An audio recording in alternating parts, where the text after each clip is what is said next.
Good evening, students. Welcome to my YouTube channel RK Kushwaha English 563. Dear students, in the series of active and passive voice, today our topic is passive voice of infinitives. That is, the passive voice of is to, am to, are to, was to, were to, have to, has to, had to. तो आइए देखते हैं कि इन्फिनिटिव्स का passive voice कैसे बनाते हैं।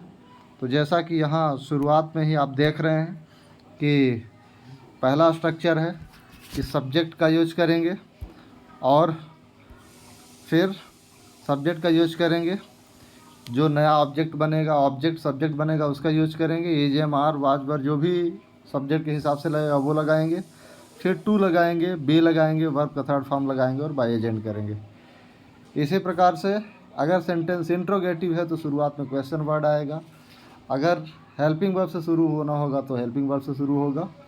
तो इस प्रकार से फिर उसके बाद सब्जेक्ट आएगा, टू आएगा, बी आएगा, वर्ब का थर्ड फॉर्म, और फिर उसके बाद एजेंट का बाय एजेंट हो जाएगा। तो आइए देखते हैं, एग्जांपल्स को देखते हैं कि कैसे हम पैसिव वॉइस बनाएंगे। तो सबसे पहले यहाँ भी स्ट्रक्चर को देख लेते हैं। स्ट्रक्चर वही है कि सबसे पहले सब्जेक्ट का यूज करेंगे, अगर असर्टिव सेंटेंस है तो, फिर is, am, are, was, were, have, has जो भी लगेगा, फिर टू लगाएंगे, उसके साथ बी लगाएंगे, वर्ब का थर्ड फॉर्म लगाएंगे और एजेंट का बाय एजेंट कर देंगे।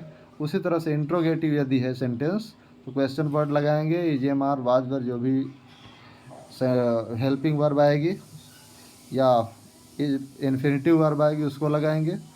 फिर बीच में सब, चूँकि इंट्रोगेटिव है, फिर सब्जेक्ट लगाएंगे, फिर टू भी लगाएंगे, फिर वर्ब का थर्ड फॉर्म और एजेंट का बाय एजेंट कर देंगे। तो इस प्रकार से ये स्ट्रक्चर है। आइए एग्जांपल्स को देखते हैं।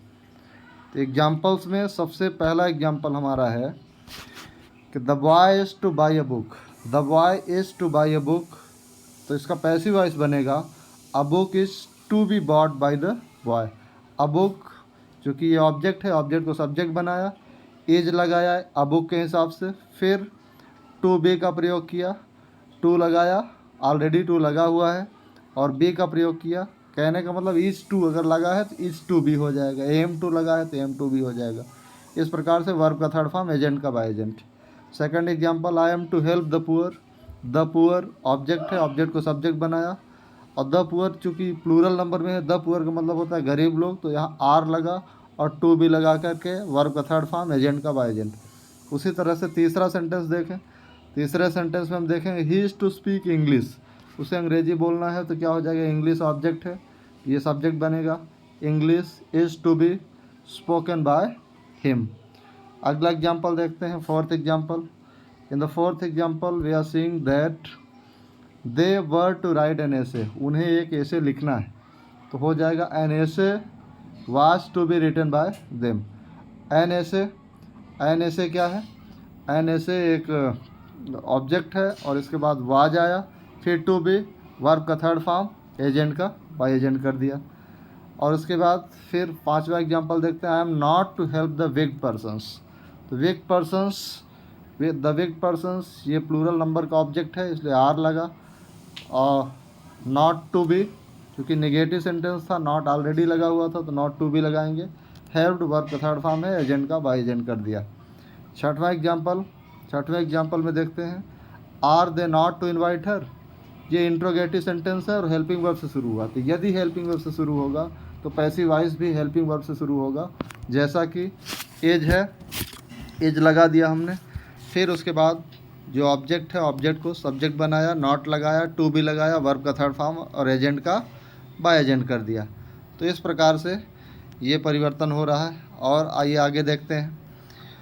तो सातवां, आठवां, नौवां सेंटेंस देखते हैं। सातवें, आठवें, नौवें सेंटेंस में देखें कि who were to do the work. सातवां एग्जाम्पल, ये इंट्रोगेटिव सेंटेंस है, हु से शुरू हुआ, और मैंने पहले भी आपको बताया हुआ था यदि इंट्रोगेटिव सेंटेंस हूँ से शुरू होता है या इंट्रोगेटिव सेंटेंस का जो क्वेश्चन वर्ड है वो खुद ही सब्जेक्ट का काम करने लगे, एजेंट का काम करने लगे, तो उसको बाय एजेंट में हम चेंज करेंगे, तो हूँ का बाय होम हो जाएगा। हूँ का ऑब्जेक्टिव केस होम होता है, बाय होम, और बाय होम के बाद हमने हेल्पिंग वर्ब लगाया, हेल्पिंग वर्ब सब्जेक्ट के हिसाब से, नए सब्जेक्ट के हिसाब से लगे, द वर्क नया सब्जेक्ट बनेगा तो वाज लग जाएगा, the work to be done.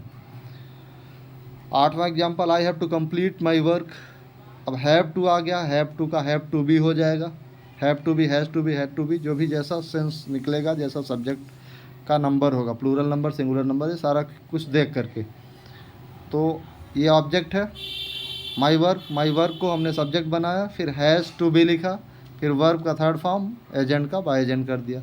उसी तरह से 9th एग्जाम्पल देखिए, 9th एग्जाम्पल में सी, ये एजेंट है, she had to sing a sweet song, a sweet song object है, अ स्वीट सॉन्ग को सब्जेक्ट बनाया, हैड टू बी वर्ब का थर्ड फॉर्म एजेंट का बाय एजेंट।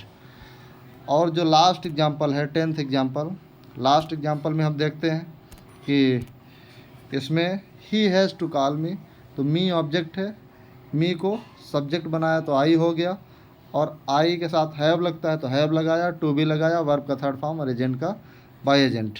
तो इस प्रकार से हमने देखा कि किस प्रकार से इन्फिनिटिव्स का पैसिव वॉइस बनाते हैं। तो इन्फिनिटिव्स का पैसिव वॉइस बनाने का मतलब ये है कि हम is to, am to, are to, was to, were to, have to, has to, had to के साथ बी का प्रयोग करेंगे, is to be, was to be, इस तरह से कर देंगे। और जैसा कि मैं बार बार बताता हूँ कि पैसिव वॉइस बनाने के लिए मुख्य 4 ही हमारे रूल्स हैं, बेसिक रूल्स हैं। ये ऑब्जेक्ट का सब्जेक्ट बनाते हैं, हेल्पिंग वर्ब चेंज करते हैं, वर्ब का थर्ड फॉर्म और एजेंट का क्या करते हैं, बाय एजेंट कर देते हैं।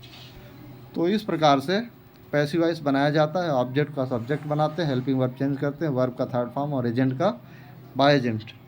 तो मुझे आशा है कि आप लोग बेहतर तरीके से समझे होंगे। Thank you very much, good night.